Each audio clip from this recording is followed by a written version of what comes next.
Hi everyone, today we will talk about how to fix Facebook is not compatible with this iPad.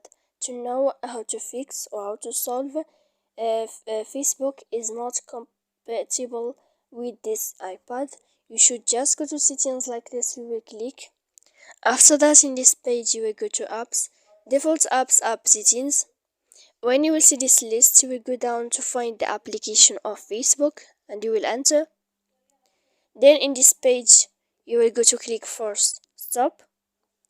After that you will go to click storage, and then in this page you will enter to clear cache.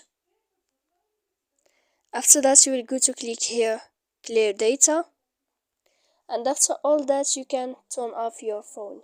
So please don't forget to support us by like and subscribe. See you next time in another video.